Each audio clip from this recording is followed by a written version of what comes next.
Ayan, for today's video mga idol, andito na naman po tayo sa ating kusina mga idol. Tayo po ay magluluto na naman po tayo ng ating mauulam mga idol.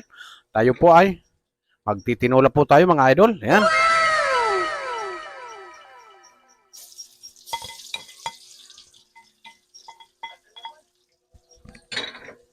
At ayan po mga idol, linaglag na po natin ang sibuyas, bawang at luya mga idol. Ayan. At sa taot po sa inyong lahat yan mga idol. At lagi po sana tayo magtutulungan sa ating mga video mga idol para gumanda na po yung ating A few moments later. kalakaran dito sa Facebook mga idol para goods na yun ang ating mga dashboard mga idol. Yan. Ang ating recipe mga idol na tinulang manok mga idol. Yan. At siyempre mga idol, ay sorry nalaglag yung kutsara mga idol. At siyempre po mga idol, ihulog na po natin ang manok mga idol. Asan yung manok? Ayan po mga idol, yung ating manok mga idol. Laglag na po natin. Yun! Oh my God! Yun! At igigisa po natin siya at sangkot-sanguna mga idol. Ayan. A few moments later. Para masarap talaga siya mga idol. Alam niyo po mga idol, sa totoo lang, ako po hindi pa po nakaranas ng isinishare ng aking mga followers mga idol. Siguro, baka nahiya sila mag-share ng aking mga video mga idol. Okay naman po yung aking video mga idol. Sana pakishare naman po mga idol. Ayan. At siyempre, ayan po mga idol, takpan po muna natin siya mga idol. Yun. At para goods na goods mga idol. Ayan po mga idol, tinagal na po natin ang takip. Hindi ko na po pinakita mga idol. Ayan. At para mabilisan lang po mga idol. Ganyan po ako pag nagtinula mga idol. Gusto ko po yung parang inaadobo muna siya. Para lumabas po yung kanyang mantika mga idol. At napakasarap yun mga idol.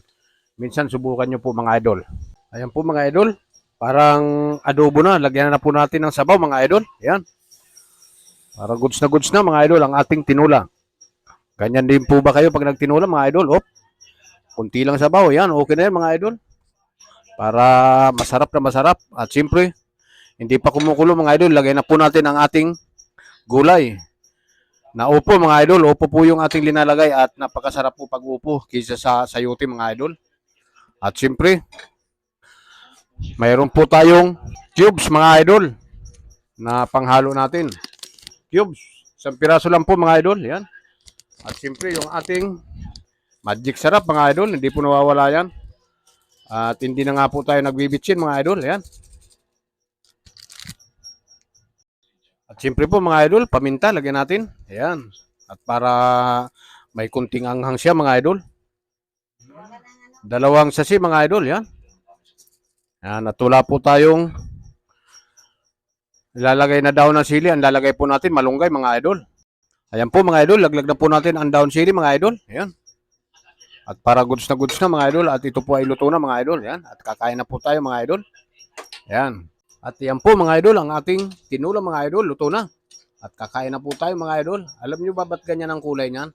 Kasi po ay ginawa po natin dyan ay parang inadobo natin siya mga idol. Ayan po mga idol, hanggang dyan na lamang po ang video. At maraming salamat po. At God bless po sa inyong lahat dyan mga idol.